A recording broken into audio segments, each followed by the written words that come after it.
You are so beautiful tonight, unlike my old wife. Oh, thank you, honey. I love you.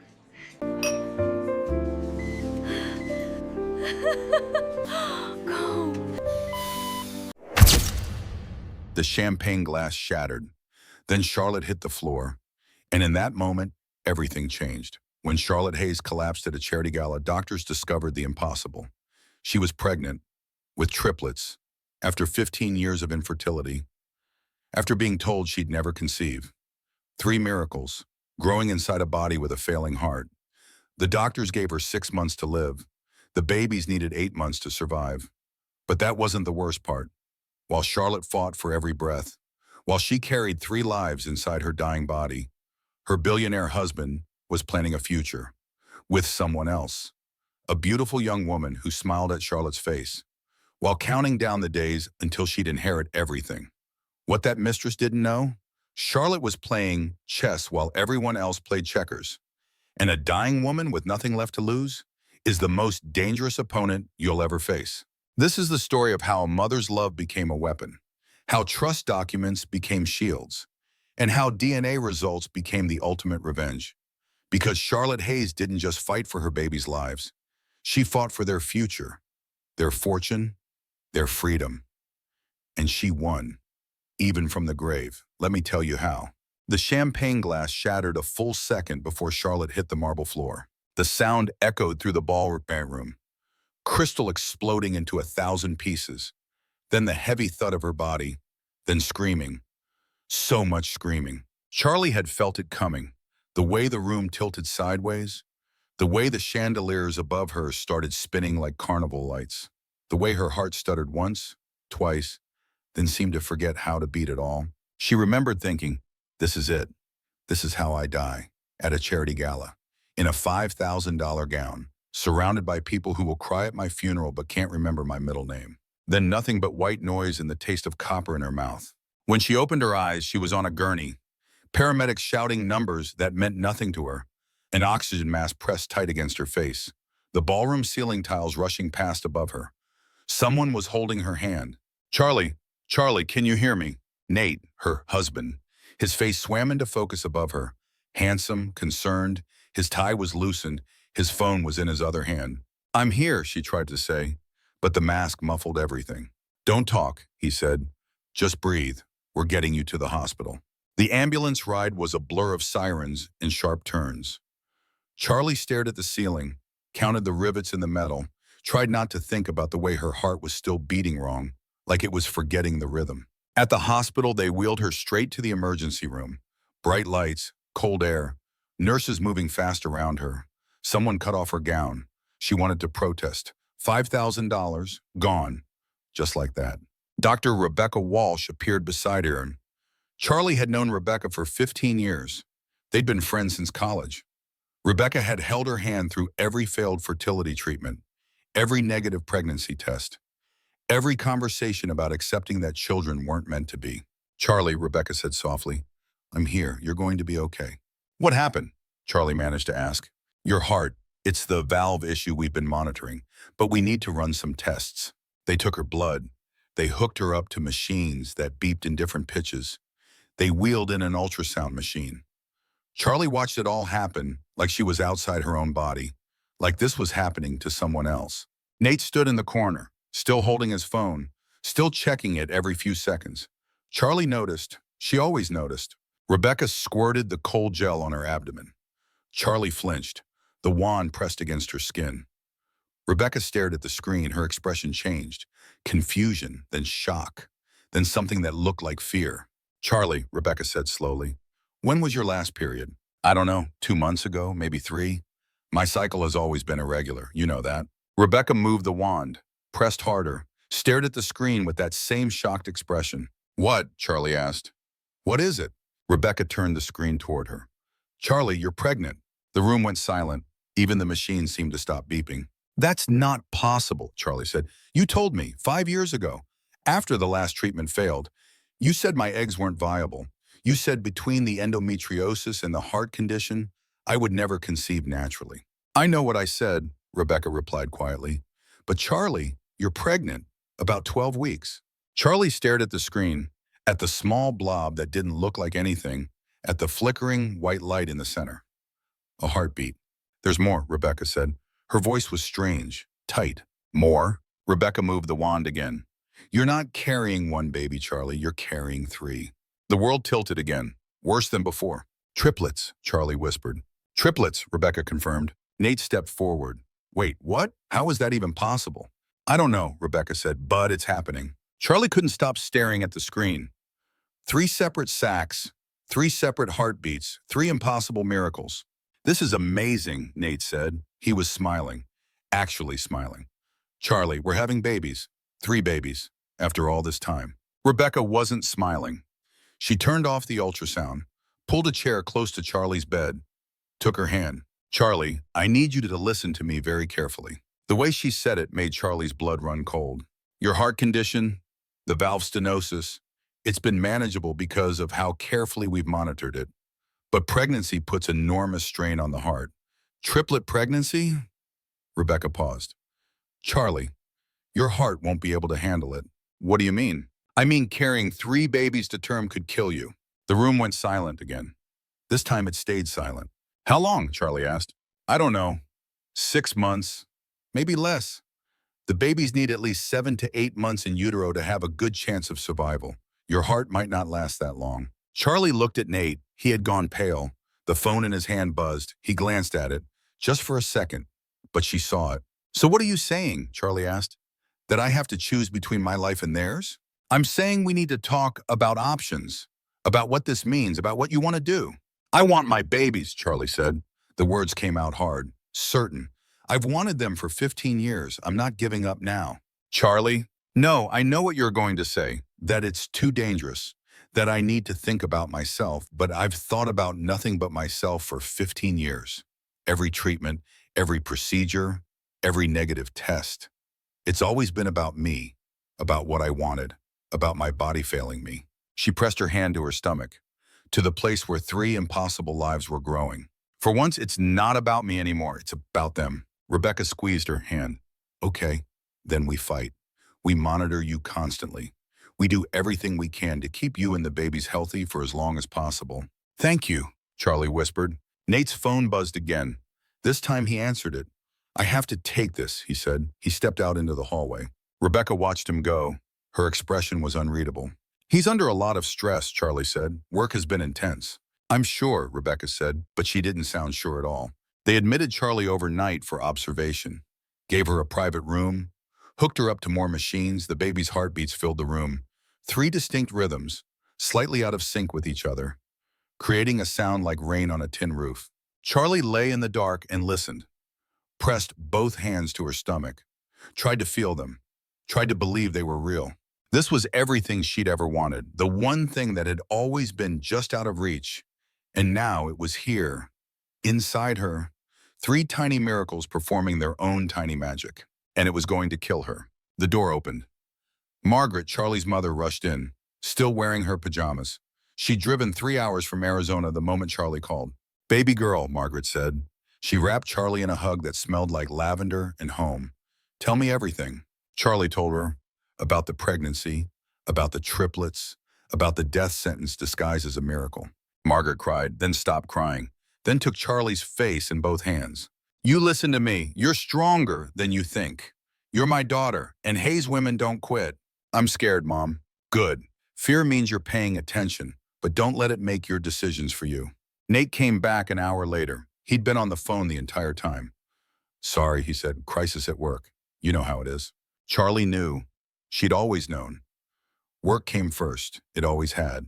He kissed her forehead, told her to get some rest, left before visiting hours ended. Margaret watched him go. How long has he been like this? Like what? Distant, distracted, gone even when he's here. He's busy, Mom. Running a company worth billions isn't easy. Neither is being married to you, and yet you make it look effortless. Charlie didn't have an answer for that. She fell asleep to the sound of 3 heartbeats, dreamed of faces she'd never see, of birthday parties she'd never throw, of graduations she'd never attend. When she woke, the sun was streaming through the window. Rebecca was back. She had printouts of the ultrasound, 3 blurry images, 3 tiny beings that would become people. I made copies, Rebecca said, for your records, for whatever you want to do with them. Charlie stared at the images, at the proof that miracles still happened, even to people who were dying. Rebecca, tell me the truth. How long do I really have? Rebecca sat on the edge of the bed. If we're lucky, 6 months. Maybe you'll make it to 30 weeks gestation. Maybe the babies will survive at that point. Maybe you will too. And if we're not lucky, then we lose you both. Charlie nodded slowly. Then I guess we better make these 6 months count. She looked at the ultrasound images again, at her 3 impossible children, at the only legacy she would ever leave behind. Rebecca, I need you to promise me something. Anything. If it comes down to choosing between me and them, choose them every time, no matter what. Charlie, promise me. Rebecca's eyes filled with tears. I promise. Charlie pressed the images to her chest, felt her damaged heart beat against them, felt the 3 smaller hearts beating inside her. Then let's do this, she said. Let's bring them home.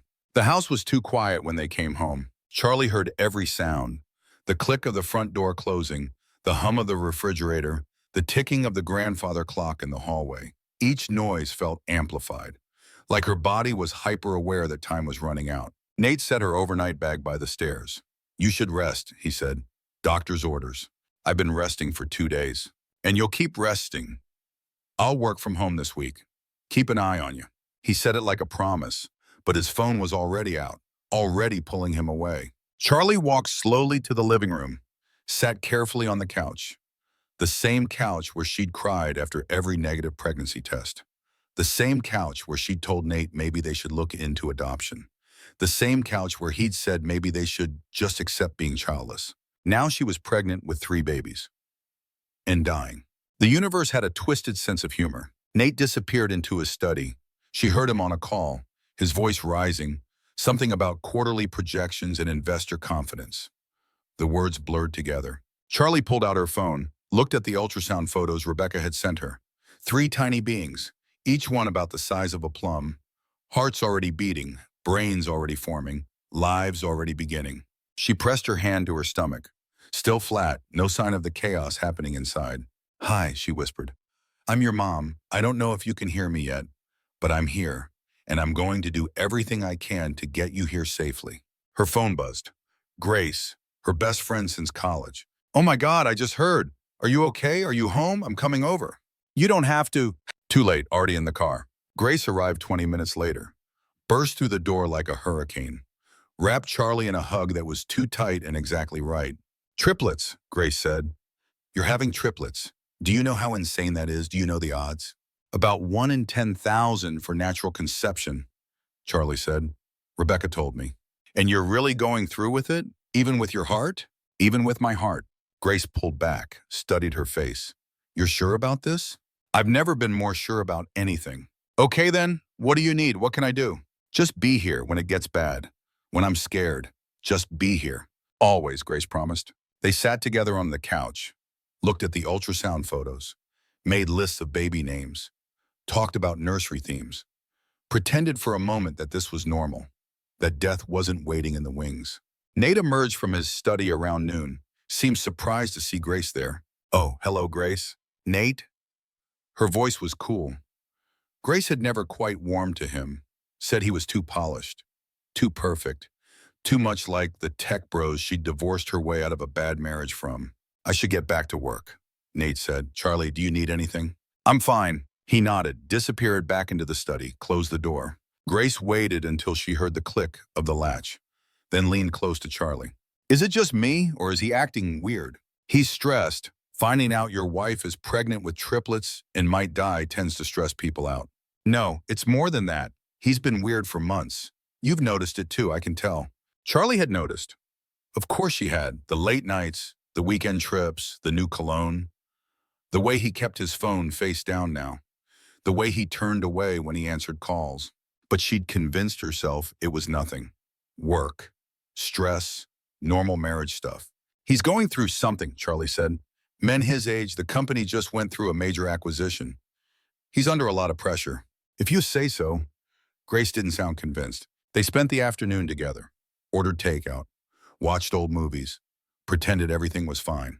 When Grace left, the quietness came back, heavier than before. Charlie found herself wandering the house, looking at things with new eyes. The photos on the mantle, their wedding picture, Nate in his tux, her in white, both of them so young, so hopeful. 10 years ago, a lifetime ago, she picked up the frame, studied his face in the photo, tried to remember when he'd looked at her like that, like she was the only person in the world. She couldn't remember. It had been too long. Her phone buzzed. Unknown number. She almost didn't answer. Mrs. Thornton? Yes? This is Pine Valley Country Club. We have Mr. Thornton's jacket from last weekend. He left it in the dining room. Would he like us to hold it, or should we have it clean? What jacket? The Navy sport coat. He left it after brunch on Sunday. Charlie's mind went blank. Sunday. Last Sunday. Nate said he'd been at the office all day. Investor meetings. Mrs. Thornton? Yes, have it cleaned. We'll pick it up later. She hung up, stared at the phone, told herself there was an explanation. Maybe he'd met investors at the club. Maybe it was a business brunch. Maybe she was being paranoid. But then why hadn't he mentioned it? Margaret arrived that evening. She'd packed a bag, announced she was staying for a while. You need someone here, Margaret said, and that someone is me. Mom, you don't have to. Hush, I'm retired. I've got nothing but time, and you're pregnant with my grandchildren while dealing with a serious heart condition. I'm staying. Charlie didn't argue. She was too tired to argue. Margaret moved into the guest room, unpacked her things with the efficiency of a woman who had spent 40 years as a nurse. She took one look around the house and started making changes. You need grab bars in the bathroom, non-slip mats, a chair for the shower. If you're going to get weaker, we need to prepare. I'm not an invalid. Not yet. But pregnancy is hard enough without a bad heart. Let me help. That night, Charlie lay in bed next to Nate. He was on his phone, scrolling through something. The blue light from the screen cast shadows on his face. Nate? The country club called. They have your jacket. He didn't look up. What jacket? The Navy one from Sunday brunch. His fingers stopped scrolling, just for a second, then continued. Oh, right. Met with some investors. Boring stuff. You said you were at the office on Sunday. Did I? Must have gotten my days mixed up. This week has been crazy. He turned away. Put the phone on the nightstand. Face down. Always face down now. Good night, he said. Charlie lay in the dark. Listened to his breathing even out. Listened to her own heart beat its damaged rhythm. Felt the 3 small lives growing inside her. Something was wrong. She knew it. Felt it in her bones. But she was too tired to figure out what. Too scared to ask the questions that needed asking. She pressed her hands to her stomach, made a silent promise. Whatever's happening, whatever's coming, I'll protect you. No matter what. Even if that meant protecting them from their own father. Grace hired the private investigator on a Tuesday. His name was Frank Marino, 50-something, ex-cop. Ran a small agency that specialized in marital infidelity. Grace had used him during her own divorce 3 years ago. He'd found everything she needed in less than a week. I don't want to do this behind Charlie's back, Grace said, but she's too sick and too pregnant to deal with stress. I need to know what's going on with Nate before it explodes in her face. Frank nodded. Give me 5 days. I'll have answers. He had them in 3. The photos came via encrypted email. Grace opened them alone in her apartment, poured herself wine, clicked through the evidence. Nate and a woman. Young, mid-20s, blonde, beautiful in that carefully calculated way. Designer clothes, perfect makeup, the kind of woman who knew exactly what she was worth. Photo 1, leaving Nate's office building together, her hand on his arm. Photo 2, in a restaurant, leaning close, laughing. Photo 3, in the parking garage, his hand on her lower back. Photo 4, kissing, no ambiguity, no deniability, just kissing. Grace felt sick, then angry, then absolutely furious. She called Frank. Who is she? Vivian Cross, 29 years old, started as Nate's executive assistant 18 months ago, promoted to director of strategic initiatives 6 months later.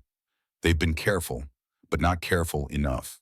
How long? At least 14 months, maybe longer. 14 months. Grace did the math. That's before Charlie's last fertility treatment. Before they found out it was hopeless. He was cheating the whole time. Looks that way. I need everything you've got. Credit card statements, hotel reservations, text messages if you can get them. I need a complete timeline. You got it? Grace spent the next 2 days deciding what to do. Tell Charlie now?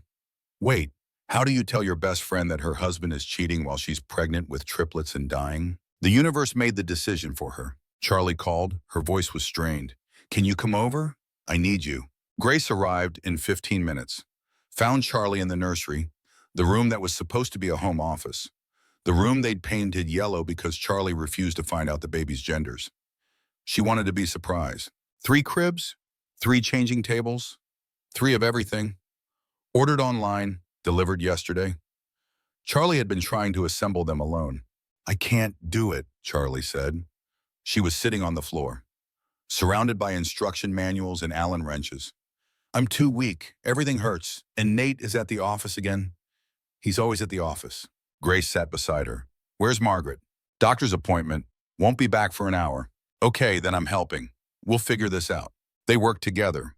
Grace reading instructions, Charlie handing her pieces. It was slow going, but eventually one crib took shape, then another, then the third. There, Grace said, 3 cribs for 3 babies. Charlie ran her hand along the railing. They're real now. Before it was abstract, but now I can see them here, sleeping, growing. Charlie, I need to tell you something. Something in Grace's voice made Charlie look up. What? Grace pulled out her phone, showed her the photos. Watched Charlie's face change. Watched the color drain.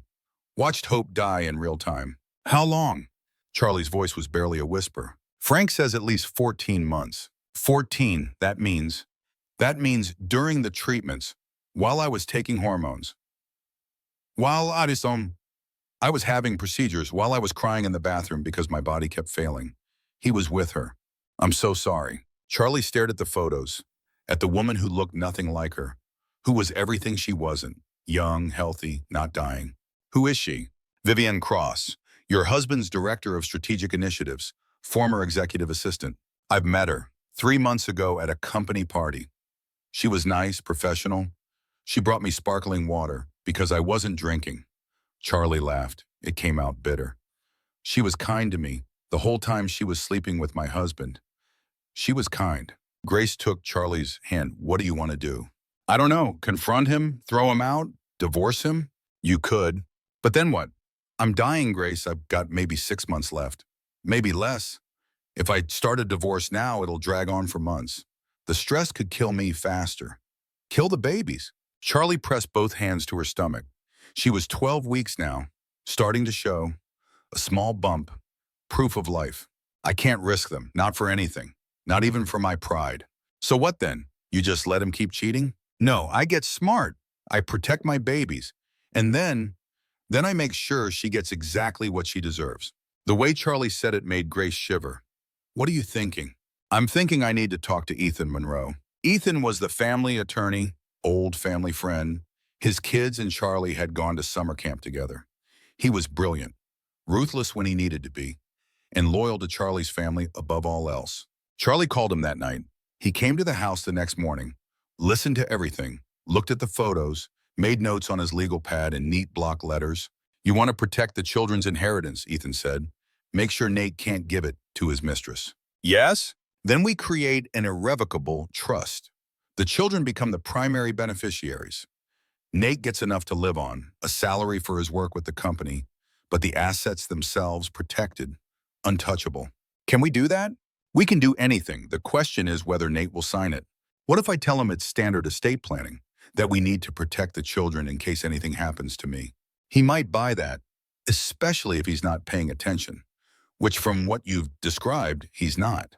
They spent 3 hours going over details, creating structure, building a fortress of legalese that would protect 3 children who hadn't even been born yet. When Ethan left, Charlie felt better, more in control, like she had a plan. But first, she needed proof. Not just proof of the affair. Proof that the babies were Nate's. Proof that would stand up in any court. Proof that no one could question. She called Rebecca. I need a favor. Name it. Prenatal paternity testing, is it safe? For what you're planning? Absolutely. We can do it at your 20-week ultrasound, non-invasive, no risk to you or the babies, and it'll hold up legally in any court in the country. Then let's do it. The weeks crawled by. Charlie's body changed. Her belly grew. The babies moved inside her now. Tiny flutters that felt like butterflies, like hope. But her heart was failing faster than expected. She could feel it. The way she ran out of breath climbing stairs. The way she needed to sit down after walking to the mailbox. The way her ankles swelled by evening. Margaret saw it too. Started cooking meals that were good for heart health. Started timing Charlie's rest periods. Started treating her like the cardiac patient she was. Nate barely noticed. He was home less and less.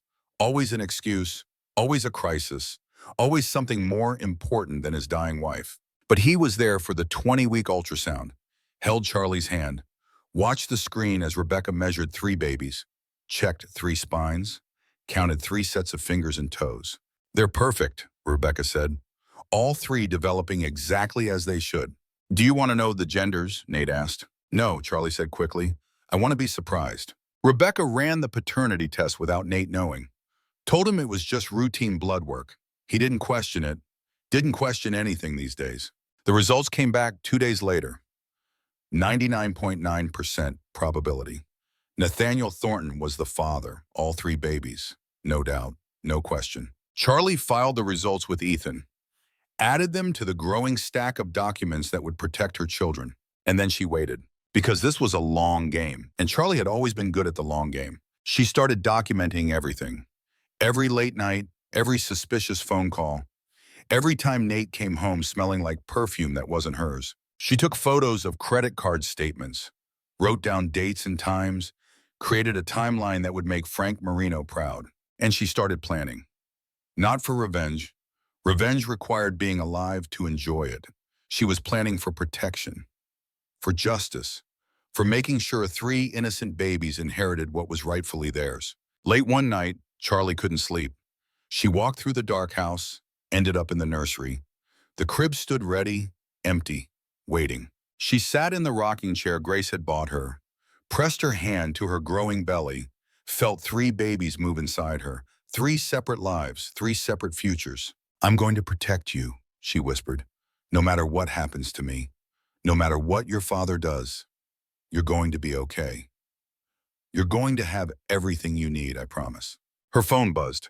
Text from an unknown number. She opened it. It was Vivian. Charlie recognized her from the photos. Blonde, beautiful, smiling. The text said, "Hi, Mrs. Thornton. Nate mentioned you might need help around the house during your pregnancy. I'd love to assist. What's your schedule like?" Charlie stared at the message, at the audacity, the absolute audacity of this woman. She typed back, "That's very kind. Let me check with my husband and get back to you." Then she took a screenshot, sent it to Ethan with the message, "She's coming into my home. Document everything." Because this wasn't just an affair anymore. This was a war, a quiet war, a polite war, a war fought with legal documents and phone screenshots and medical records. Charlie was dying, but she wasn't dead yet. And she was going to make damn sure that when she died, her children were protected from everyone, including their own father. Vivian arrived on a Thursday morning with coffee from the expensive place downtown. 2 decaf lattes, she said brightly, and gluten-free muffins. "I read that pregnant women shouldn't have caffeine." Charlie took the coffee, smiled, said thank you, hated every second of it. Margaret watched from the kitchen, her nurse's face neutral, observing, seeing everything. "So what can I help with today?" Vivian asked. She was wearing yoga pants and a silk top, designer casual, trying too hard to look effortless. "Actually, I'm doing okay," Charlie said, "but I appreciate you offering. Nate's really worried about you. He talks about you all the time at the office." The lie was so smooth, so practiced. Charlie wondered how many times Vivian had lied to her face, how many times she'd smiled while planning Charlie's funeral. "He's very thoughtful," Charlie said, "playing the game, being polite, because women like Vivian expected women like Charlie to be polite." They sat in the living room, made small talk. Vivian asked questions about the pregnancy, about the nursery, about baby names. Every question felt like an invasion, like she was cataloging what would be hers later. After an hour, Vivian left, kissed Charlie on both cheeks, European style, said she'd check in next week. The moment the door closed, Margaret spoke. "That woman wants you dead." "I know. She was looking around this house like she already owns it. She thinks she does." "And Nate knows?" "Nate asked her to come, told me we needed help, hired her as our household manager." Margaret's face went hard. "Your father would have thrown him out. Dad would have done a lot of things, but I'm not Dad, and I don't have time for pride." Charlie pulled out her laptop, opened the documents Ethan had prepared. Pages and pages of trust structures, asset protection, guardianship clauses. I need to get Nate to sign these, she said, before he realizes what they mean. How? By making him think they're standard estate planning, by being the sweet, dying wife who just wants to make sure the babies are protected. Margaret sat beside her, read through the documents. Her lips moved silently as she processed the legal language. This is brilliant, she said finally. He won't inherit anything except salary. $150,000 a year, enough to live on, not enough to fund a mistress. And if he remarries within 5 years, guardianship transfers to you automatically. He can't contest it. It's airtight. Charlie, this is ruthless.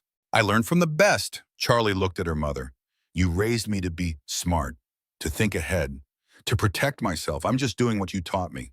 That night, Charlie made Nate's favorite dinner. Margaret helped. Roasted chicken, garlic mashed potatoes, fresh bread. The meal smelled like home, like better times. Nate came home at 7, surprised by the effort, pleased even. This is nice, he said. What's the occasion? No occasion. Just wanted to do something normal before everything gets harder. They ate together, the three of them. Margaret kept the conversation light, asked about work, about the company, about anything except the obvious. After dinner, Charlie brought out the documents, set them on the table like they were nothing important. Ethan sent these over, she said casually. Estate planning stuff. He says we need to update everything now that we're having the babies. Nate barely glanced at them. What are they? Boring legal stuff, trust for the children, making sure they're protected if anything happens to either of us. Makes sense. Where do I sign? Charlie showed him, page after page. He signed without reading, barely paying attention, thinking about something else, someone else. His phone buzzed. He glanced at it, smiled slightly, then caught himself. Work? Charlie asked innocently. Yeah, always something. He finished signing, pushed the papers back to her, kissed her forehead. I have some calls to make, he said. I'll be in my study. The moment he left, Margaret exhaled. He didn't read any of it. He never does. That's what executive summaries are for. He trusts other people to handle details. And now those details have locked him out of his own fortune. Not his fortune, our children's fortune. There's a difference. Charlie gathered the documents, put them in her bag, would drop them at Ethan's office tomorrow for notarization and filing. Phase 1 complete. But there was more to do. So much more. Over the next 2 weeks, Charlie's pregnancy became harder. She was 24 weeks now. The babies were growing, her body was straining. Her feet swelled so badly she couldn't wear shoes. Her back ached constantly. Her heart skipped beats at random times, made her dizzy, made her scared. Rebecca ordered modified bed rest, nothing strenuous, lots of water, monitor blood pressure 3 times a day. Margaret took over everything, cooking, cleaning, managing Charlie's medications, timing her rest periods, being the mother and the nurse at the same time. Nate worked longer hours, came home later, sometimes didn't come home at all. Crashing at the office, he'd text, big project deadline, love you. Charlie knew where he really was, knew who he was with, didn't bother confronting him. What was the point? Instead, she focused on her videos. She started recording them at 26 weeks, when the babies were big enough to probably survive if something went wrong, when death felt close enough to touch. She set up her phone in the nursery, sat in the rocking chair, and talked to 3 children who couldn't hear her yet. Hi, babies. I'm your mom. Today you're 6 months old. Well, 6 months in utero, which is different. But still, you're here and I'm here and we're going to meet soon. She paused, wiped her eyes, kept going. I'm making these videos because I might not be here for everything. For your first steps, your first words, your first day of school, and I need you to know who I was, who you came from. She told them about her life, about meeting their father, about falling in love, about wanting them so badly it hurt. She didn't mention the affair, didn't mention Vivian. Those were conversations for later, for when they were old enough to understand. She made videos for every milestone.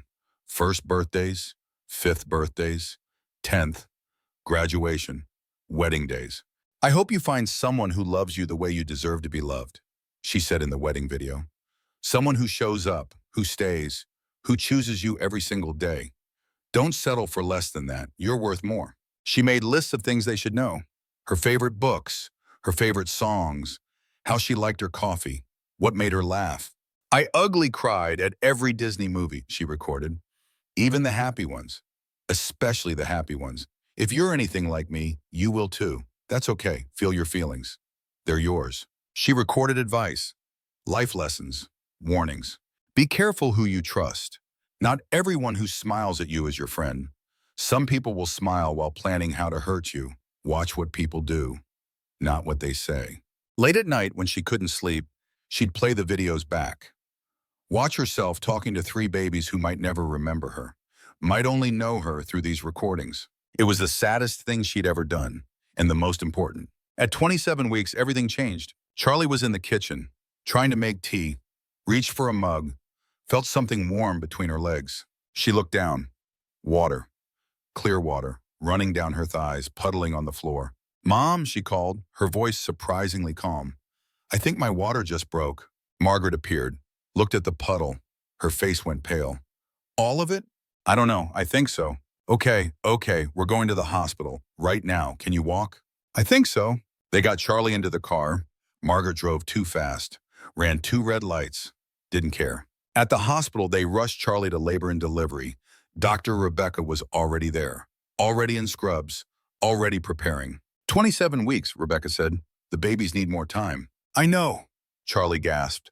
The contractions were starting, sharp, painful, coming too fast. "We can try to stop labor, give you steroids for the baby's lungs, buy a few more days." "Do it." They gave her magnesium sulfate. It made her feel like she was burning from the inside, made her nauseous, made everything worse. But it stopped the contractions, slowed everything down. "You're staying here," Rebecca said. "Hospital bed rest until delivery, which could be days, could be weeks. We're going to try for 30 weeks minimum." Charlie nodded, too exhausted to argue. Nate arrived hours later, looking harried, smelling like perfume. "I came as soon as I could," he said. Margaret looked at him with pure contempt, said nothing. "Are you okay?" he asked Charlie. "I'm alive. The babies are alive. That's what matters." He stayed for an hour, made calls from the hallway, left before dinner. "I'll be back tomorrow," he said, "I promise." He wasn't back tomorrow, or the next day, or the day after that. Margaret stayed, Grace stayed, even Ethan visited, brought papers for Charlie to review. Updates on the trust, on the estate planning, on the fortress they were building around 3 unborn babies. "It's done," Ethan said. "Everything filed, everything notarized, everything legal and binding. Your children are protected." Charlie closed her eyes, felt the babies move inside her, felt her heart struggle to keep up. "Thank you," she whispered. "Don't thank me yet. We still have to make sure you survive long enough to deliver them." "I will. I have to." And she did. 3 more weeks. 3 more weeks of hospital food and fetal monitoring and counting contractions. 3 more weeks of Nate's empty promises and Vivian's fake concern and Margaret's fierce protection. 3 more weeks until everything fell apart. The contractions started again at 2 in the morning. Charlie felt the first one in her sleep. A tightening, a pressure. Nothing too bad. She told herself it was nothing. Braxton Hicks, false labor, her body practicing. The second contraction came 5 minutes later. Harder, sharper, real. She pressed the call button. The nurse appeared within seconds. "It's happening," Charlie said. The room exploded into controlled chaos. Nurses, doctors, equipment rolling in, lights too bright, voices too loud. Rebecca appeared in scrubs. Dr. Porter, the neonatal specialist, right behind her. 30 weeks exactly, Rebecca said. "Not ideal, but viable. We can do this." They wheeled Charlie to the operating room. Emergency C-section, 3 babies coming at once. Her heart already struggling. Blood pressure too high, too much stress, too much everything. Margaret squeezed her hand. "You've got this, baby girl. You're stronger than you know." "I'm scared." "Good. That means you're human, but you're also a Hayes woman, and we don't quit." They gave Charlie the epidural, numbed her from the chest down, put up the blue drape so she couldn't see, but she could hear. Every sound, every word. Heart rate dropping, blood pressure spiking. "We need to move faster." Then the most beautiful sound she'd ever heard. A baby crying, thin, reedy, furious at being born too soon. Baby A, female, 2 pounds 3 ounces. Emma. Her Emma. Here. Alive. Crying. Baby B, male, 2 pounds even. Oliver. Her Oliver. Smaller, quieter, but breathing. Baby C, female, 2 pounds 4 ounces. Sophia. Her Sophia, the biggest, the fighter. 3 babies. 3 perfect, impossible miracles. Charlie tried to see them, but the drape blocked everything. She heard them being whisked away, to the NICU, to incubators, to machines that would breathe for them until they learned how. Charlie, Rebecca's voice was sharp. Stay with me. I'm here. Your heart, it's in arrhythmia. We need to... The world went sideways, then black. Charlie woke up hours later in the ICU, tubes everywhere, machines beeping. Margaret asleep in the chair beside her bed. Mom, Charlie croaked. Margaret jolted awake. Oh, thank God, you scared us. You coded twice on the table. The babies? They're alive. In the NICU, fighting but alive. I want to see them. Not yet. You're too weak. Another day or two. Then we'll get you down there. Charlie closed her eyes, felt tears leak out. I almost died. You did die, twice, but Rebecca brought you back. Because you're not done yet. Those babies need you. Nate appeared that afternoon, looking genuinely shaken, pale, scared. Charlie, Jesus, they said you died. I got better. He laughed. It came out choked. Don't joke, I was so scared. He held her hand, cried, promised to be better, to be present, to be the husband she needed. She wanted to believe him. Part of her did believe him. The part that remembered who he used to be, before the money, before the mistress, before everything went wrong. I saw them, he said, the babies, they're so small, so fragile, but they're here. We're parents, Charlie, we did it. You should go be with them, she said. They need their father. He nodded, kissed her forehead, left. Margaret watched him go. He's scared. Fear makes people behave, but it doesn't make them change. I know. 3 days later, they moved Charlie to a regular room, set up a wheelchair, took her down to the NICU.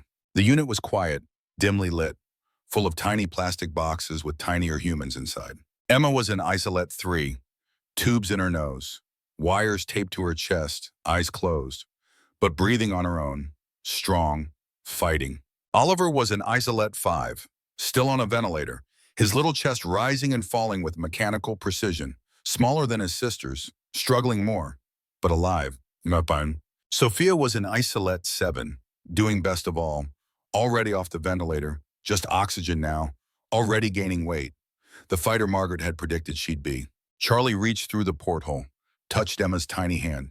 It was smaller than her thumb, softer than anything she'd ever felt. Hi, baby girl, she whispered. I'm your mom. I'm here. I'm always going to be here. Emma's fingers wrapped around hers. The grip was weak, but it was there. Real. Proof of life. Charlie broke down, sobbed, let all the fear and grief and love pour out. I'm sorry, she said. I'm sorry you had to come so early. I'm sorry I couldn't keep you safe longer.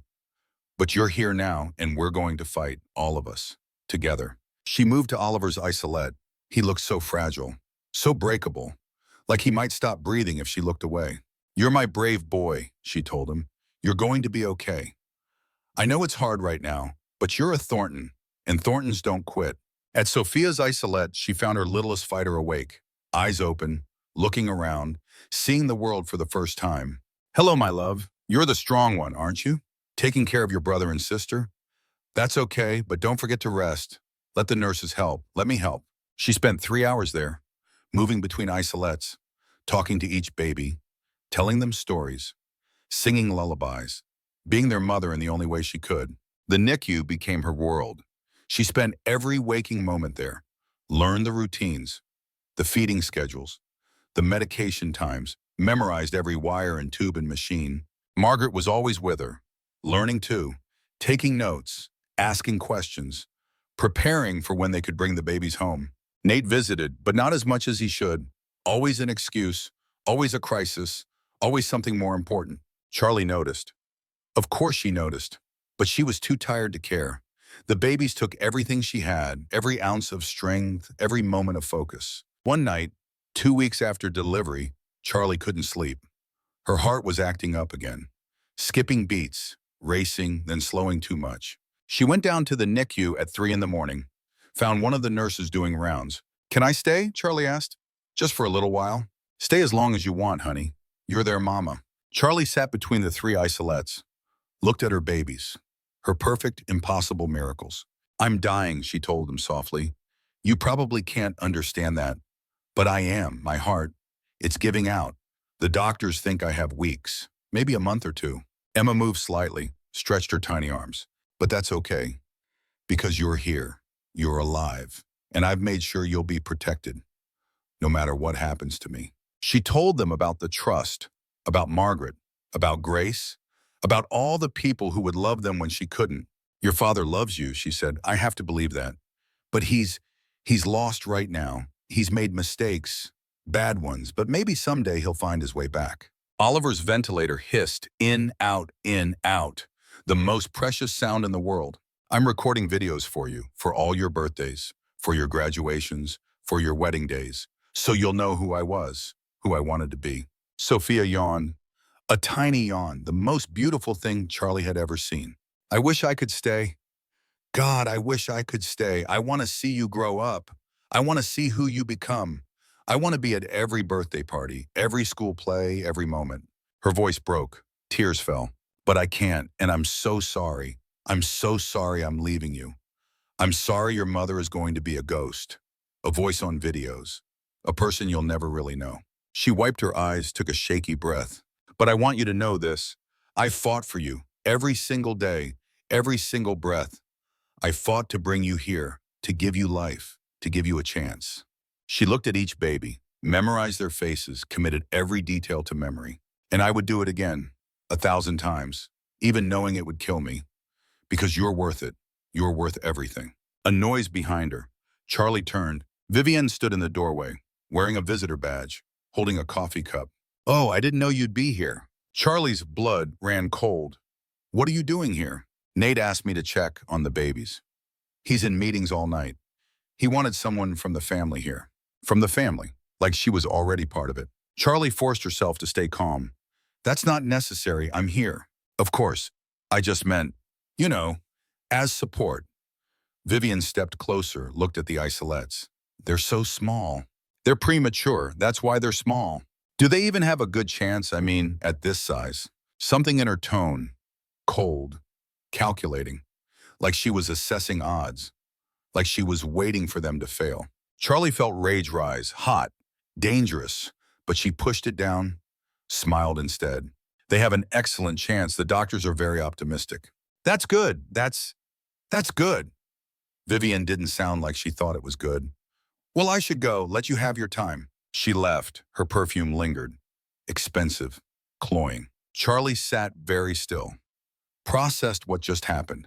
The woman who was sleeping with her husband. The woman who wanted her dead. Standing in the NICU, looking at her babies like they were obstacles. She pulled out her phone. Texted Grace. Get Frank. I need cameras. I need recordings. I need everything. It's not enough to protect them legally. I need to protect them physically. Grace responded immediately. On it. The next morning, Charlie talked to the NICU staff, asked about security, about visitor restrictions, about who could and couldn't see the babies. Only people on the approved list, the head nurse said, parents and designated family members. Remove Vivienne Cross from any lists. She's not approved. She's never approved. Done. Charlie felt better, safer. But she knew it wasn't enough. Vivienne had shown her hand, had revealed herself.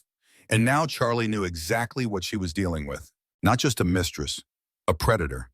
Someone who was waiting for opportunities, for weaknesses, for moments to strike. Charlie wouldn't give her any. Jack Thornton arrived on a Tuesday without warning. Charlie was in the NICU when the nurses told her she had a visitor. Important visitor, waiting in the family lounge. She found Jack standing by the window. 70 years old, silver hair, sharp eyes, looking every inch the tech titan he'd been for 4 decades. Hello, Charlotte. Jack. She was surprised. He lived in Seattle, only visited once or twice a year. I didn't know you were coming. I came as soon as I heard about the babies and about your condition. He turned from the window. His expression was serious, sad.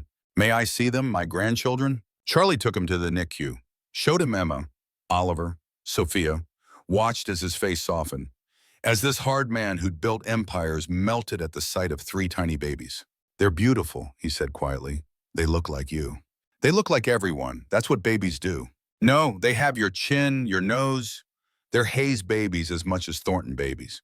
He reached through the porthole, touched Oliver's hand.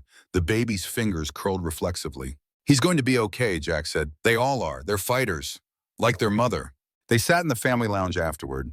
Jack ordered coffee from the cafeteria. Real coffee, not the hospital sludge. Charlotte, I need to tell you something, and you're not going to like it.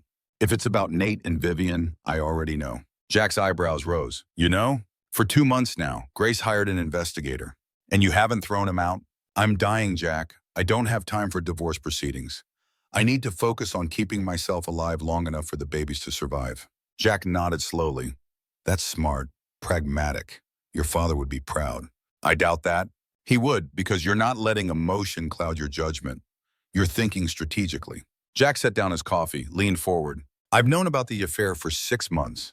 I hired my own investigator, and I found things that worry me. What things? Vivian Cross isn't who she claims to be. Her resume is fabricated. Her references are fake. Her entire background is manufactured. Charlie felt cold. What do you mean? I mean, she's done this before 3 times. 3 different wealthy men, 2 dead, 1 divorced. Each time she positioned herself as the grieving girlfriend or the wronged mistress. Each time she walked away with money. She's a professional. She's a predator. She finds vulnerable, wealthy men, seduces them, waits for the right moment, then collects.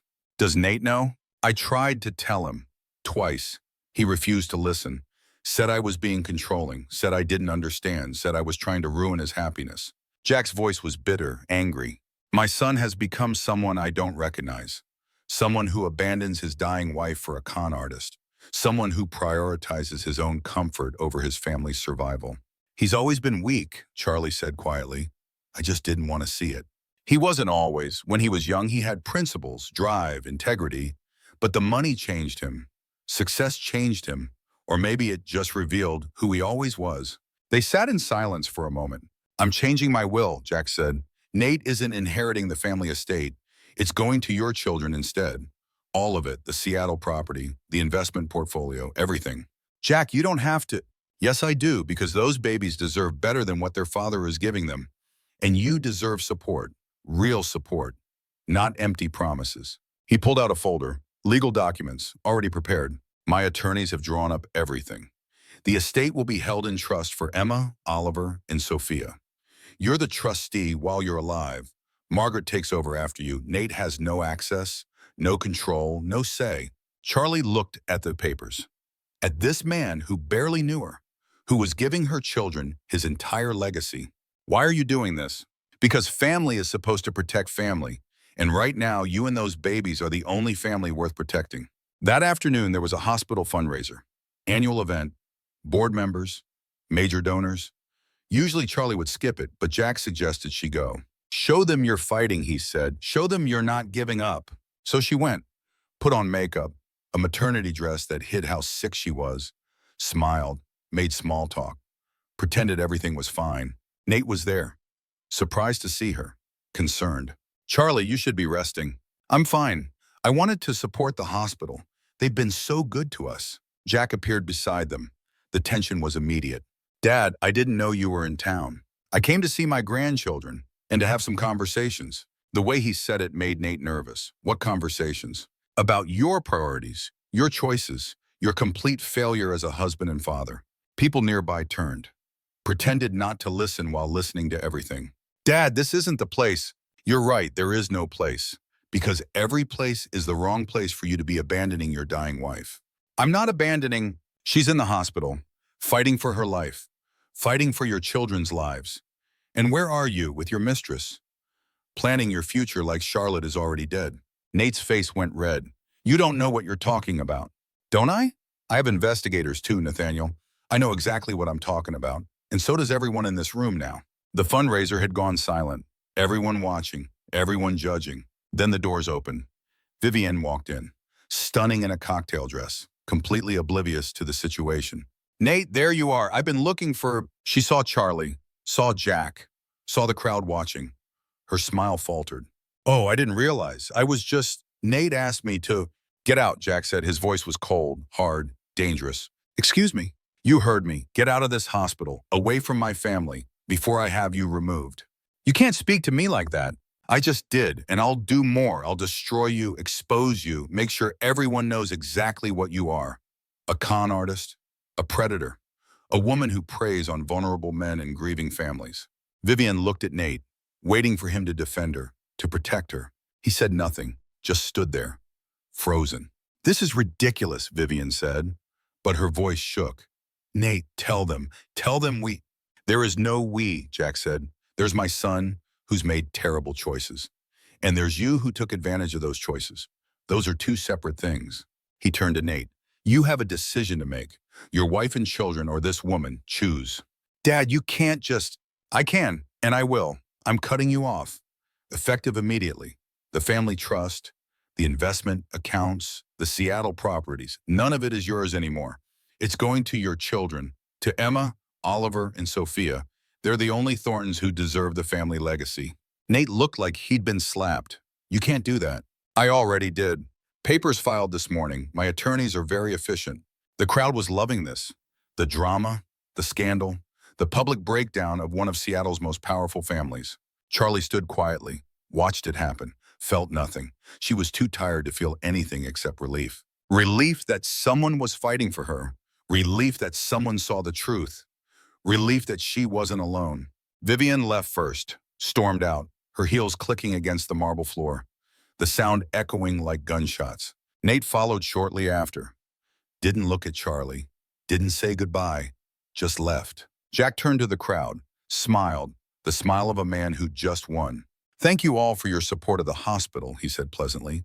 The children's wing does excellent work, as my daughter-in-law can attest. He offered Charlie his arm. She took it.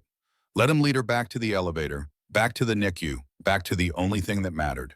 Thank you, she said once they were alone. Don't thank me. I should have done that months ago. He's your son, and those babies are my grandchildren, and you're their mother, which makes you more important to me than he is. They reached the NICU, found Margaret already there, holding baby Emma, feeding her through the tube, singing softly. Jack watched for a moment, then spoke quietly. My wife died 5 years ago, cancer. I watched her fight, watched her plan, watched her put everything in order, so I'd be okay after she was gone. He looked at Charlie. You remind me of her. Strong when you should be broken, planning when you should be grieving, protecting when you should be protected. I don't feel strong. Neither did she, but she was, and so are you. Over the next week, the babies improved.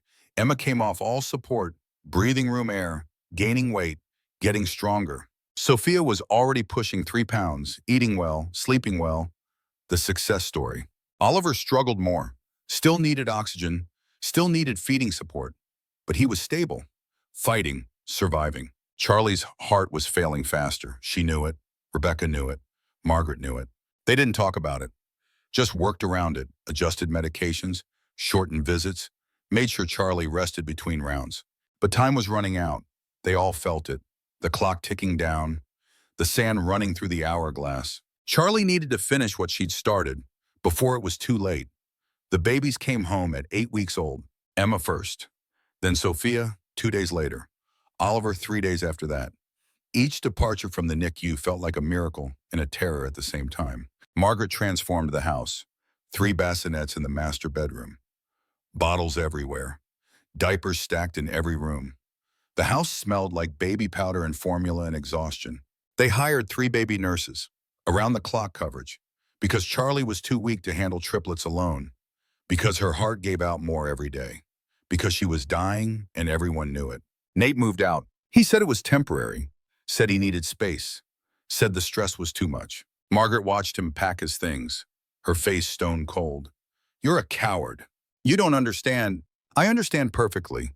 Your wife is dying, your children need you, and you're running to your mistress because real life is too hard. It's not like that. Then what is it like, Nathaniel? Explain it to me. Explain how leaving your dying wife is anything but cowardice. He couldn't. He just left. Moved into his downtown apartment, the one Charlie hadn't known about, the one he shared with Vivian. Charlie felt nothing when he left. Maybe she should have felt something. Anger, grief, relief. But there was nothing. Just emptiness where feelings used to be.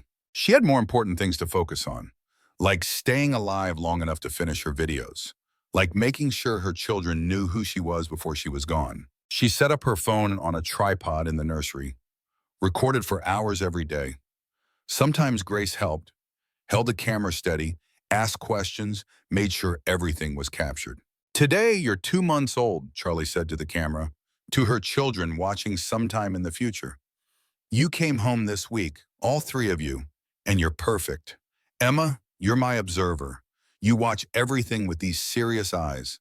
Oliver, you're my fighter. You've beaten every odd. And Sophia, you're my joy. You smile at everything. She paused, caught her breath. Her heart was racing, irregular, painful. I'm getting weaker. I can feel it. The doctors say maybe weeks now, maybe a month. I'm trying to stay. I'm fighting so hard to stay. But I don't know if I'll win this fight. Tears fell. She didn't wipe them away. I need you to know something. Your father. He loves you. I have to believe that. But he's lost right now. He's made terrible choices. He's hurt me in ways I can't explain. But he's still your father. And maybe someday he'll find his way back to being the man he was supposed to be. She recorded videos for every milestone, every birthday until they turned 30, every important moment. For their 5th birthdays. You're starting kindergarten soon. I remember my first day, I was terrified. It's okay to be scared. Brave people feel fear, they just don't let it stop them. For their 10th birthdays.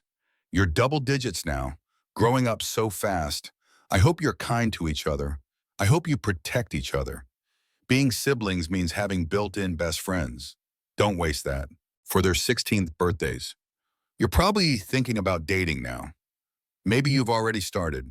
Remember what I said, don't settle. Find someone who shows up, who stays, who chooses you every single day. For their wedding days, I wish I could be there. I wish I could help you get ready, help you pick your dress or fix your tie.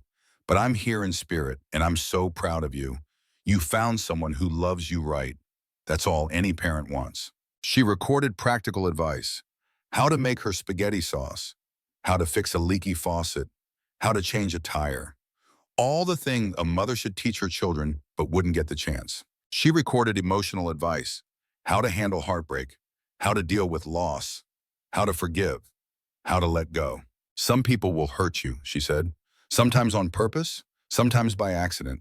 You get to decide if you forgive them, but forgiveness isn't about them. It's about you. It's about not carrying their weight anymore.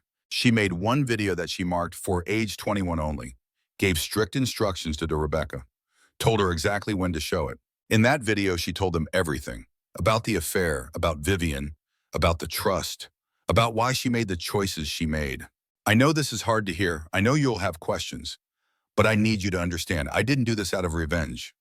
I did this out of love. I protected you. That's what mothers do. We protect.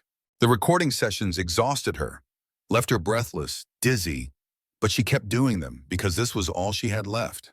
These videos, these words, this proof that she existed, that she loved them, that she tried. Between recordings, Charlie spent time with the babies, held them, fed them when she was strong enough, sang to them, memorized their faces.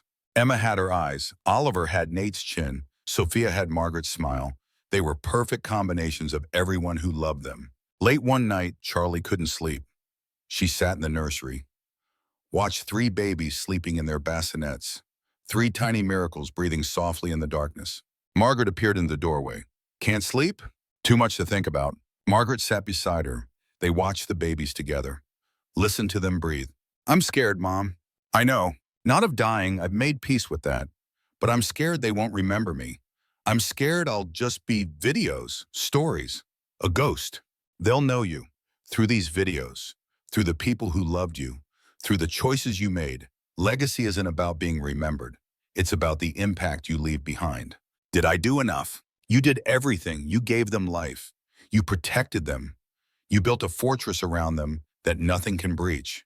That's more than enough. Charlie nodded, wiped her eyes. One more thing I have to do. One more video. The hardest one.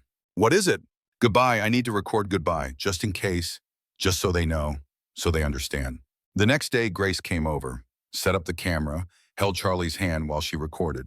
Hi, my darlings. If you're watching this, then I'm gone, and I'm so sorry. I'm so sorry I couldn't stay. I wanted to. God, I wanted to.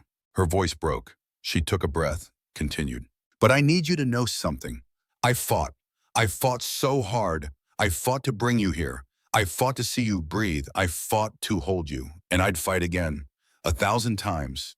Because you were worth it. You are worth it. You're worth everything. She looked directly at the camera. at three faces she'd never see grow up. Your grandmother Margaret is going to take care of you. She's strong, she's wise, she's everything I hope you become. Listen to her, learn from her, love her the way she's going to love you. She talked about Grace, about Jack, about Rebecca, about all the people who would be there when she couldn't. And your father, he's going to try. He's going to want to be in your lives. And I've left that door open because every child deserves a chance to know their parents, even imperfect parents, especially imperfect parents. She paused, gathered strength. I'm not perfect either. I made mistakes. I stayed too long with someone who hurt me. I put my pride aside when maybe I shouldn't have, but I did it for you. Everything I did was for you. Her hands shook. Her heart pounded, but she kept going. I love you. I love you more than words, more than videos, more than anything. You are my heart, my legacy, my forever. She looked at the camera for a long moment. Memorize this moment, this goodbye. Be kind, be brave, be true to yourselves, and know that somewhere, somehow, I'm watching over you. Always. Grace turned off the camera, wrapped Charlie in a hug. They both cried. That was beautiful, Grace said. That was goodbye, Charlie replied. 2 days later, Charlie had another episode. Her heart stopped. Briefly. Margaret did CPR, called 911. The paramedics restarted her heart. At the hospital, Rebecca was gentle but firm. Charlie, this is it. Your heart is giving out. We're talking days now, maybe a week. The babies are strong, are healthy, are going to be fine. They don't need your body anymore, but they still need your spirit. So fight for that. Fight to say what needs to be said. Fight to do what needs to be done. Then let go. Charlie nodded. She'd known this was coming, had prepared for it. There's one more thing, she said, one more video, then I'm ready.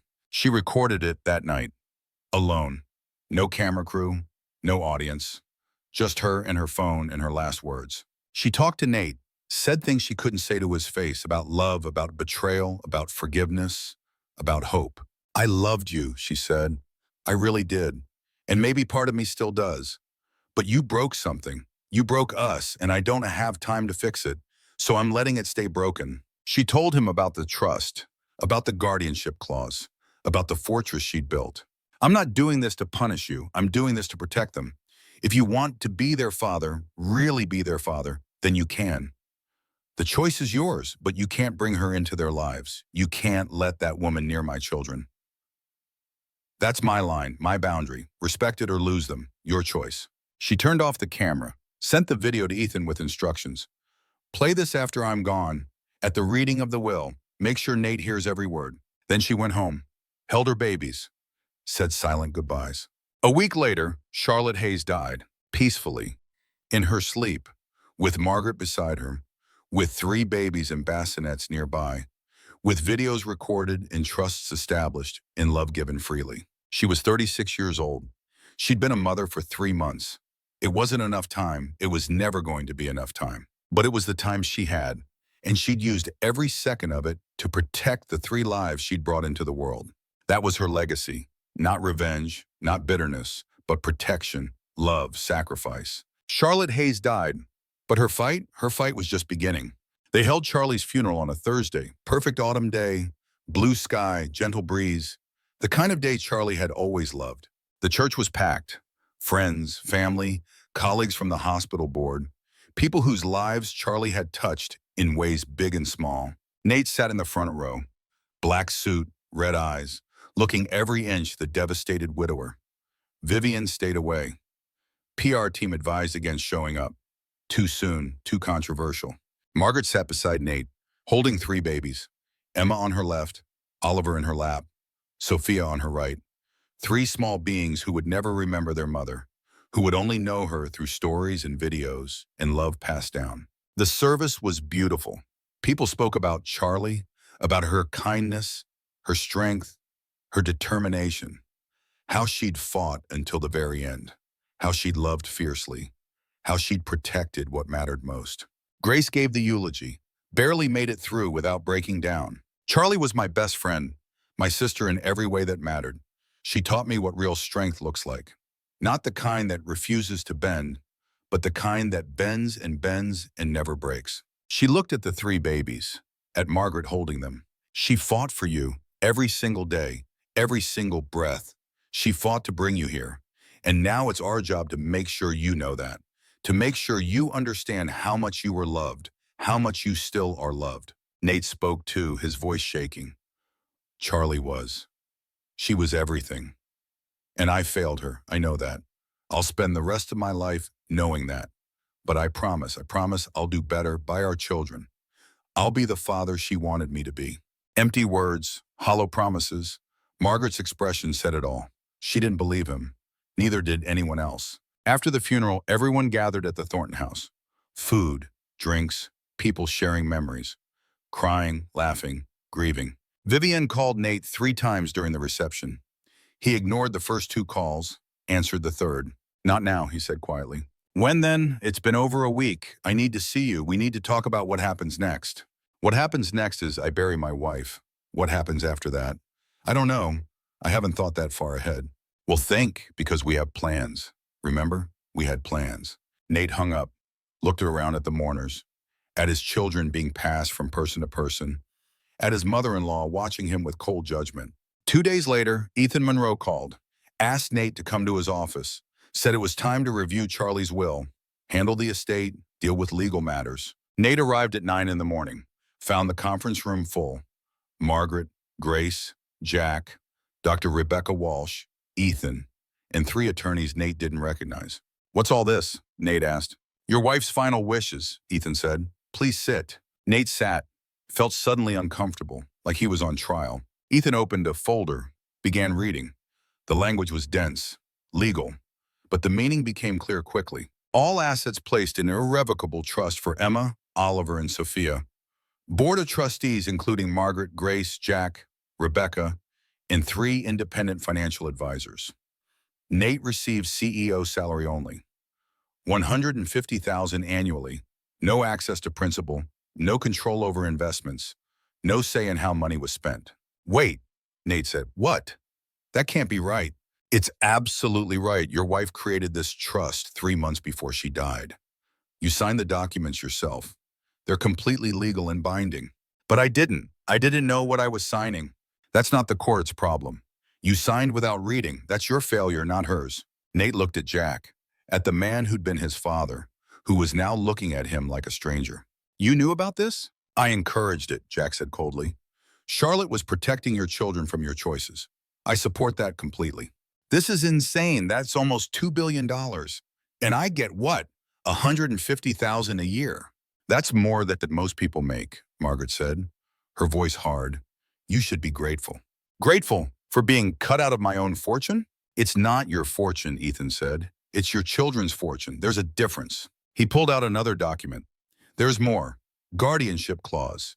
If you remarry within 5 years, or if you move the children into a home with anyone not approved by the board, custody transfers to Margaret immediately and automatically.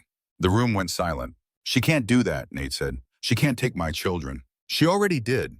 She just left you a choice. Be their father, really be their father, or prove her right about who you are. Ethan pulled out a laptop. There's something else. Charlotte made a video for you. She wanted you to see it after she was gone. Should I play it? Nate nodded, couldn't speak. The screen filled with Charlie's face, gaunt, pale but clear-eyed, determined. Hi, Nate. If you're watching this, I'm gone, and you're sitting in Ethan's office learning about the trust, about the guardianship clause, about the ways I protected our children from your choices. She paused, gathered strength. I know you're angry, I know you feel betrayed, but I need you to understand something. I didn't do this out of revenge. I did this out of love. Love for 3 babies who deserve better than what you were giving them. Nate felt tears coming, tried to stop them, couldn't. You cheated on me for 14 months while I was trying to get pregnant, while I was dying. You cheated with a woman who wants me dead, who sees our children as obstacles, and you brought her into our home, into their lives, into the space where they should have been safe. Charlie's eyes were hard, unforgiving, so I made a choice. I chose them over you. I chose their security over your comfort. I chose protection over pride. And I'd do it again, 1,000 times. She softened slightly, just slightly, but I left the door open because I still believe, I still hope that maybe you can be the man I married, the man I fell in love with, the father our children deserve. That choice is yours. Choose them. Choose to be present. Choose to show up. And you can be their father. Really be their father. She looked directly into the camera, directly at him. Or choose her. Choose your mistress. Choose your comfort. And lose everything. Your children, your family, your legacy. All of it. Gone. Because of the choice you make. The screen went black. Everyone in the room watched Nate's face. Watched him process. Watched him realize what he'd lost. What he could still lose. "I need to make a call," he said, his voice hollow. He stepped outside, called Vivian. "It's over," he said without preamble. "What's over?" "Everything. The money, the future, the plans we had. Charlie, she knew everything, and she made sure. She made sure I can't give you anything." "What are you talking about?" "The estate, it's in a trust. For the children. I don't have access. I get a salary. That's it. $150,000 a year." Silence on the line. Then, "That's ridiculous. Your attorneys can break that, contest it, fight it. They said it's airtight, ironclad. She documented everything, the affair, the timeline, everything, and I signed the papers without reading them. I agreed to all of it." More silence. Longer this time. "So what are you saying?" Vivian's voice had changed, gone cold, calculating. "I'm saying we're done. We have to be done." "Are you kidding me right now? We waited. We planned. We were supposed to be together. And now you're just, what, walking away?" "I have to choose her or my children, and I choose my children." "Wow, okay. So I wasted 2 years of my life on you. 2 years waiting for that bitch to die. And now you're telling me it was for nothing?" "Don't call her that." "Why not? She screwed us. She screwed us completely. And you're just letting her." "She didn't screw us. She protected her children. Our children. From us. And she was right to do it." He heard the truth in his own words, felt it settle into his bone. "I have to go." "Nate, wait. We can figure this out. We can..." He hung up, blocked the number, stood in the hallway of Ethan's office building, and finally understood what he'd lost. Not just his wife, not just his fortune, but his integrity, his honor, his chance to be the man he was supposed to be. Charlie had seen it, had known it, had protected their children from it and from him. He went back into the conference room, faced the people watching him with judgment and hope mixed together. "I'll sign whatever you need me to sign," he said. "I'll agree to whatever conditions Margaret wants. I'll do whatever it takes to be part of my children's lives." "And Vivian?" Ethan asked. "Is gone. Completely. Forever." Margaret studied his face. "You understand what you're agreeing to? You can't marry her, can't live with her, can't bring her around the children, ever." "I understand. And if you break that agreement, you lose them, you lose everything." "I understand," he repeated. Margaret nodded slowly. "Then we have an arrangement. You can see the children, under supervision, at my house, until we determine you're stable, until we trust you again." "Thank you." "Don't thank me. Thank Charlotte. She's the one who left the door open. I would have slammed it shut." The meeting ended. Everyone left. Nate sat alone in the conference room, stared at the blank laptop screen, at the place where his wife's face had been. She'd beaten him. Completely. Utterly. She'd outthought him, outplanned him, made sure he couldn't hurt their children the way he'd hurt her. And she'd done it while dying, while fighting for every breath, while bringing 3 babies into the world. That was strength. Real strength. The kind he'd never had. Never would have. His phone buzzed. Unknown number. He almost didn't answer. "Mr. Thornton?" A man's voice. Professional. Cool. "Yes?" "This is Detective Morrison with the Seattle Police Department. I'm calling about Vivian Cross. Do you have a few minutes to talk?" Nate's blood ran cold. "What about her?" "We've been investigating her for fraud, identity theft, conspiracy. Turns out she's wanted in 3 states. And your name came up in our investigation." "My name?" "As a potential victim. We'd like to ask you some questions, verify some information. Can you come down to the station?" Nate closed his eyes. Of course. Of course, Charlie had been right about everything, even about Vivian being dangerous. "Yes," he said, "and I'll be there in an hour." He hung up, sat in silence, let the full weight of his mistakes crush him. Charlie had tried to save him, even from himself, even at the end. She'd given him a choice, a chance, a path back to redemption. And he was going to take it, not because of the money, not because of the trust, but because she'd believed he could be better. Even after everything, even dying, she'd believed in him. The least he could do was prove her right. Vivienne Cross was not done. She disappeared for a week after Nate ended things. No calls, no texts, no attempts to contact him. He thought maybe she'd accepted, edited it, moved on, found another mark. He was wrong. She came back with a lawyer, a shark who specialized in palimony suits, filed papers claiming common law marriage, demanded half of what she thought was Nate's estate. Ethan called Nate at 7 in the morning. "We have a problem." "What kind of problem?" "Your ex-mistress is suing you for $50 million. Claims you promised to marry her. Claims she gave up career opportunities to be with you. Claims she's entitled to compensation." Nate felt sick. Can she do that? She can try, but she's going to lose. We have documentation of the timeline. Proof she was with you while Charlie was dying. Evidence of her pattern with other men. She's not getting a penny. So why are you worried? Because lawsuits are public, messy, and right now, with everything happening, we don't need more drama. But drama came anyway. Vivienne went to the press, gave interviews, painted herself as the victim. The other woman who'd been promised everything and left with nothing. The girlfriend who'd supported a grieving widower only to be discarded. She was good, convincing, had clearly done this before. "Nate told me he loved me," she said on camera, tears streaming, makeup perfect even while crying. "He said once Charlotte was gone, we'd be together. We'd have a life, and I believed him. I gave up everything for him." The internet ate it up. Half sympathetic, half horrified, everyone with opinions. Grace watched the interview on her laptop, called Margaret immediately. "She's rewriting history, making herself the victim. We need to stop this." "How?" "Release the evidence, everything. The timeline, the credit card statements, the photos.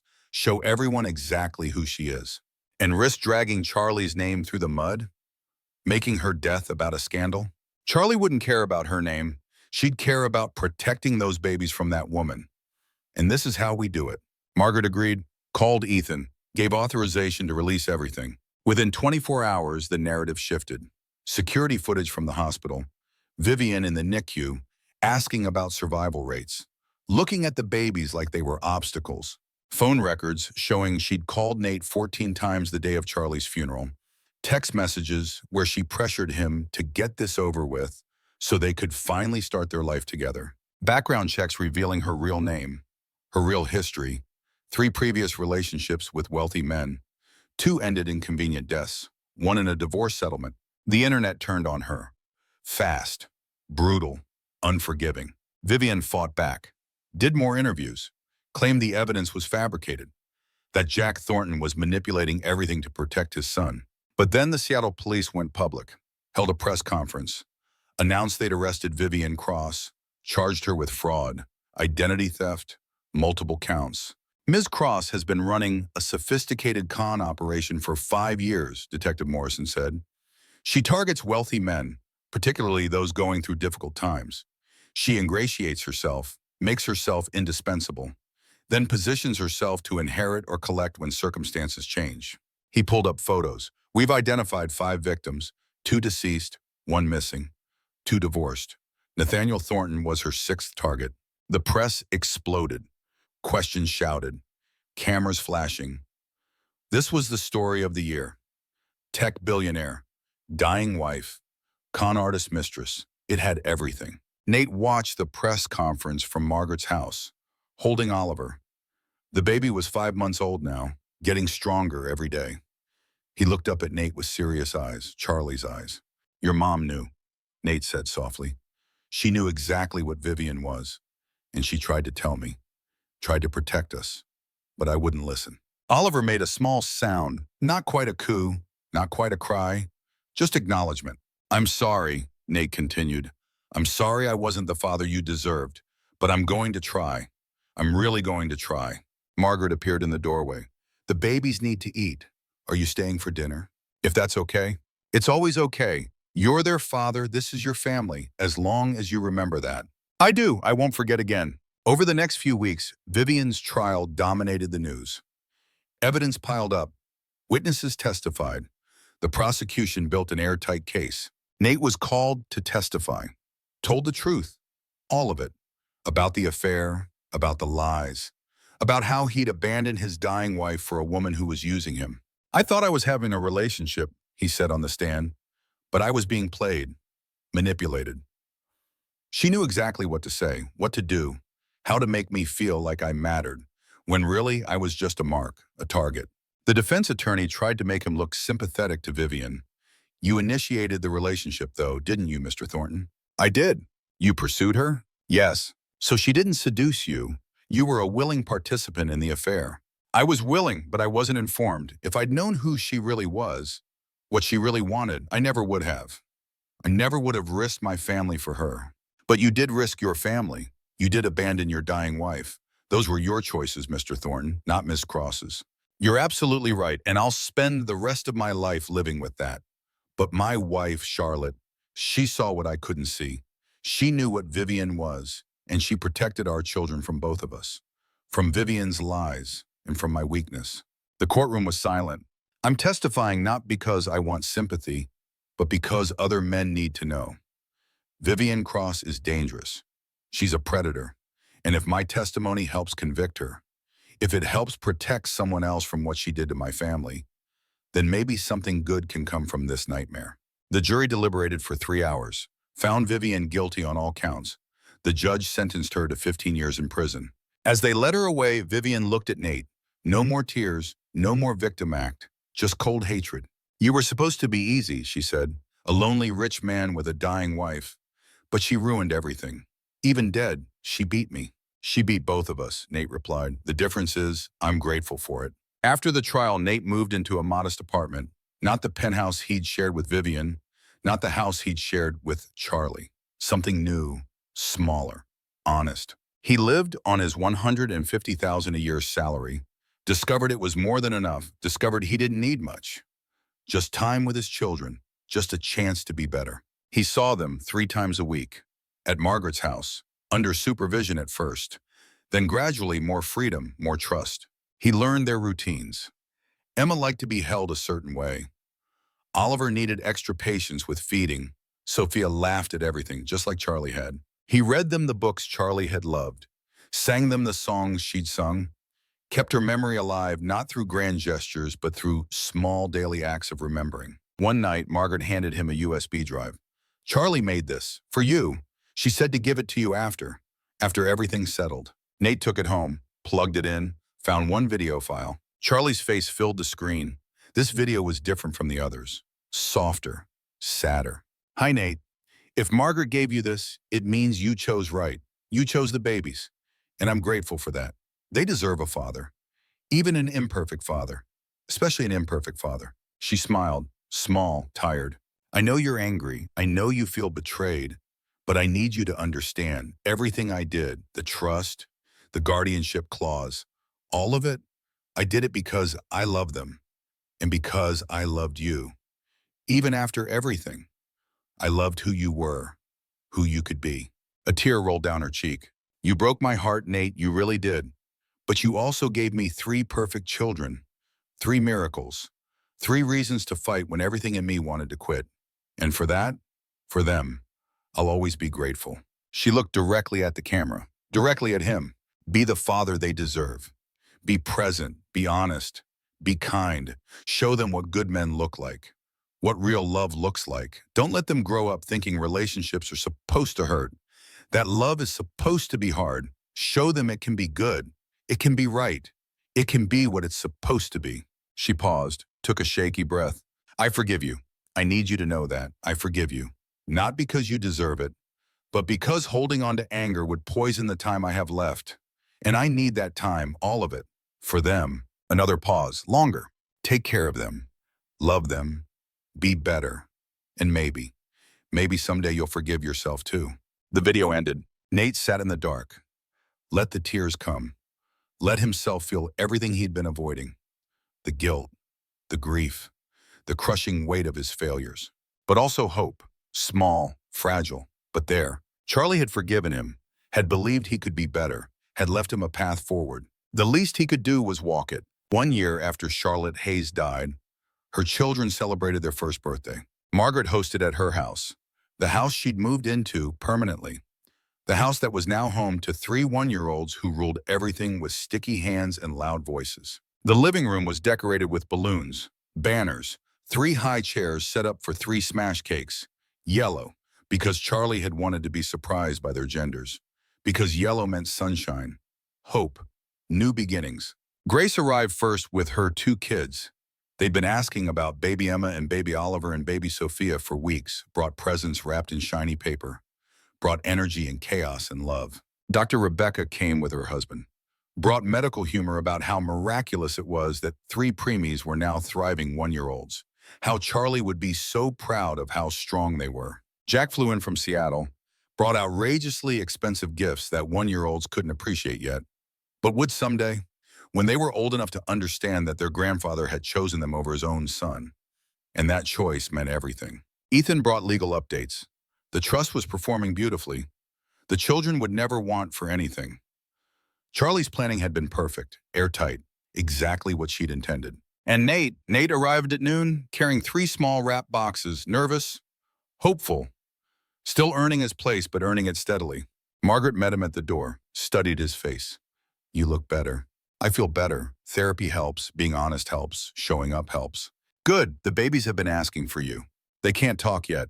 "No, but they look for you. Emma especially. She knows your voice now." His eyes got wet. Charlie would be happy about that.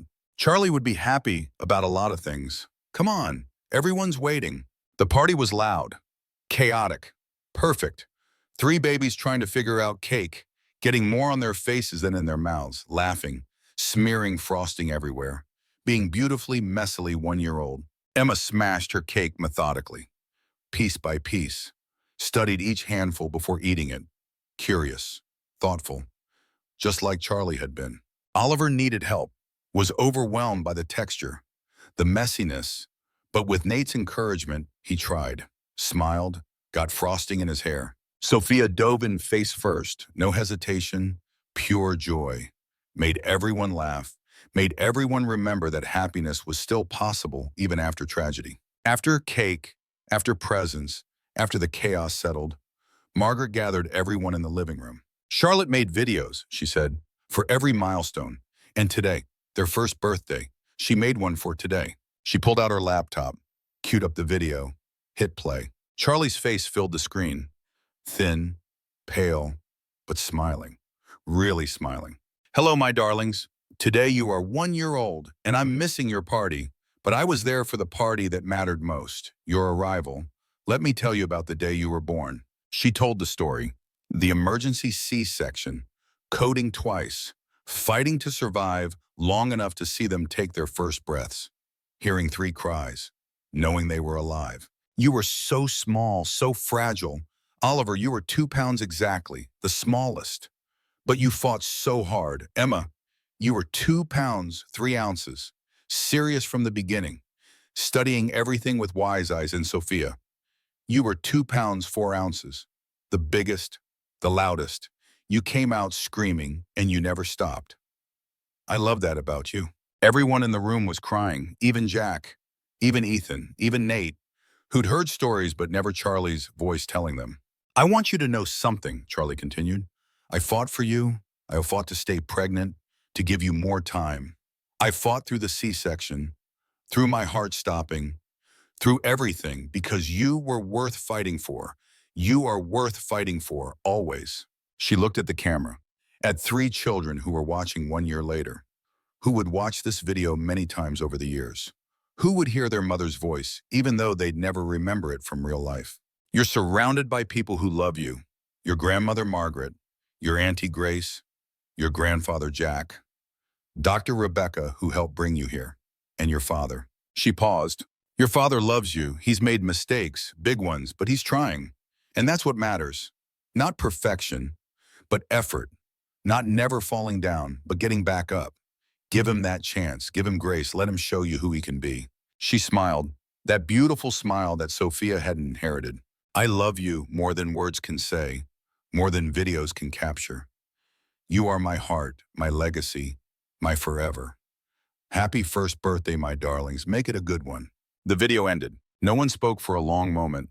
The babies babbled, oblivious to the tears, to the grief, to the love pouring out of every adult in the room. "She was remarkable," Rebecca said finally.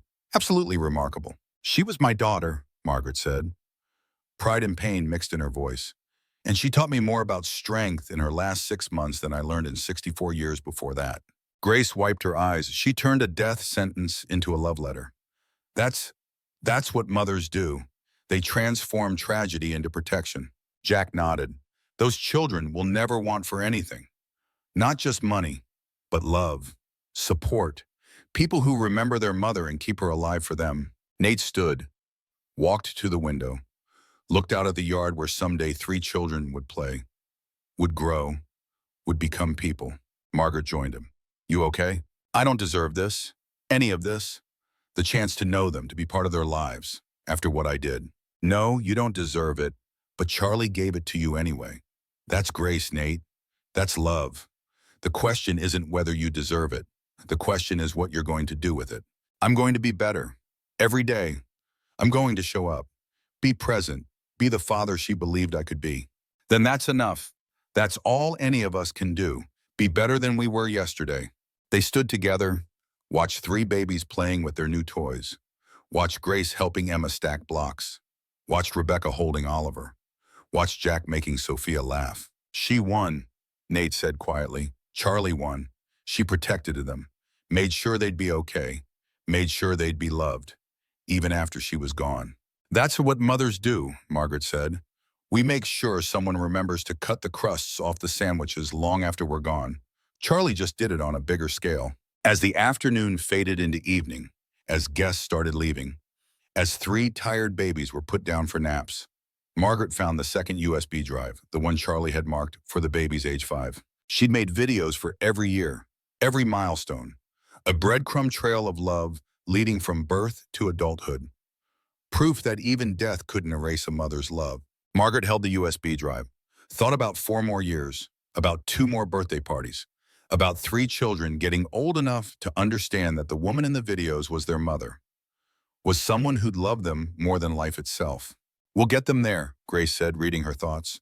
All of us, together. We'll make sure they know her, really know her. Yes, Margaret agreed. We will. That night, after everyone left, after the babies were asleep, after the house was quiet, Margaret sat in Charlie's rocking chair, the one they'd assembled together, the one Charlie had used to record her videos, the one that still smelled faintly of her lavender lotion.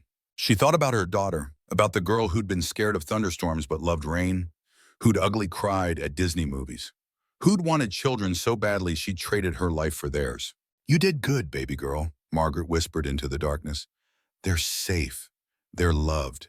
They're going to be okay. You made sure of it. A sound from the nursery. One of the babies stirring. Margaret went to check. Found Emma awake, looking around, not crying, just observing. Hey, sweet girl, can't sleep? Emma made a sound, reached up. Margaret lifted her, held her close, felt the warm weight of her granddaughter, felt Charlie in every feature, every expression. Your mama loved you so much, Margaret said softly. She fought like hell to bring you here. And now it's my job to make sure you know that, to make sure all 3 of you know that. Emma made another sound, contentment, trust, love. Margaret carried her to the window, looked out at the night sky, at stars scattered across darkness, at the moon hanging full and bright. See that moon, Emma? Your mama used to sing to the moon when she was pregnant with you. Said she hoped you'd look up at it someday. Know she'd looked at the same moon, that you were connected through light and love even across the distance. Emma reached toward the window, toward the light. That's right. Reach for it. Your mama would want that, would want you to reach, to dream, to fight, to love, to live fully and fearlessly and without apology. Margaret sang softly, the lullaby Charlie had loved, the one about stars and dreams and love that never ends. By the second verse, Emma was asleep, peaceful, safe, exactly as Charlie had planned. Margaret put her back in her crib, checked on Oliver and Sophia, both sleeping, both growing, both living the life their mother had sacrificed everything to give them. Charlotte Hayes died at 36, Margaret said softly, standing between 3 cribs, looking at 3 miracles. But her love was immortal. It lives here in them, in all of us who carry her forward, in every choice we make to protect them, to guide them, to love them the way she would have. She turned off the light, left the door cracked, went to her own room where photos of Charlie covered the dresser. Charlie as a baby, as a child, as a teenager, as a bride, and as a pregnant woman glowing with hope, as a mother holding 3 babies for the first and only time. "Sleep well, baby girl," Margaret said to the photos. To the ghost of her daughter, to the woman who'd taught her that the strongest thing you can do is protect those you love, even when it costs everything.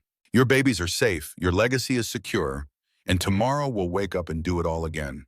Because that's what family does. We keep going, we keep loving, we keep your memory alive. She climbed into bed, closed her eyes, listened to the baby monitor, to 3 babies breathing in sync, to the sound of life continuing, of hope persisting, of love winning. Charlotte Hayes died, but she also lived, in 3 heartbeats, in videos waiting to be watched, in a trust that would support them, in people who remembered, who loved, who would make sure her sacrifice mattered.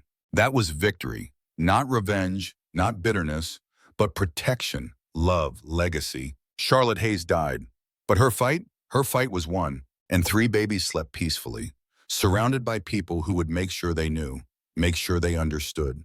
Their mother had fought like hell to give them life, had built a fortress to protect them, had left breadcrumbs of love for them to follow. And when they were old enough to understand, old enough to ask questions, old enough to watch those videos and see their mother's face, they would know, beyond doubt, beyond question, they were loved, they were wanted, they were worth everything. Charlotte Hayes made sure of it, even from beyond the grave, especially from beyond the grave. Because that's what mothers do. They protect, they plan, they fight, they love. And they win, not through revenge, but through legacy, through the lives they shape, through the love they leave behind. Charlotte Hayes died at 36, but her love was immortal.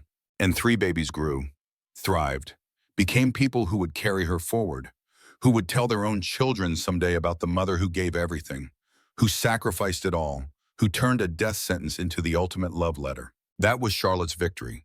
Not that Vivian lost, not that Nate learned, not that justice was served, but that 3 babies got to live, got to grow, got to become whatever they wanted to be, protected, loved, free. That was always the goal, always the plan, always the dream. Charlotte Hayes fought for that dream with every breath until her very last.